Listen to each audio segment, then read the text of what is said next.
यात एक महत्त्वाची बातमी आहे। काँग्रेसच्या ज्येष्ठ नेत्यांच्या वक्तव्यांनी काँग्रेसमध्ये नेमकं काय घडतंय असा सवाल उपस्थित झालाय।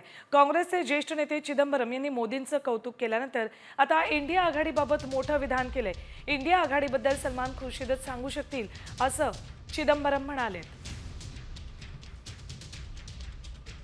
काय म्हणाले चिदंबरम पाहूया आपण ग्राफिक्सच्या माध्यमातून।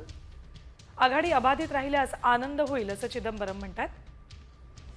मात्र दुसरीकडे आघाडीबाबत त्यांच्या मनात अविश्वास सुद्धा येईल। इंडिया आघाडी टिकवता येईल, अजूनही वेळ आहे असं ते म्हणतात। तर कोणताही राजकीय पक्ष भाजपा इतका मजबूत किंवा संघटित नाहीये। विरोधकांना भाजपच्या प्रबळ यंत्रणेशी लढावं लागेल, म्हणजेच इंडिया आघाडीला भाजपच्या प्रबळ यंत्रणेशी लढावं लागेल असं चिदंबरम म्हणतात। सर्व संस्थांवर नियंत्रण ठेवण्याची क्षमता भाजपात आहे।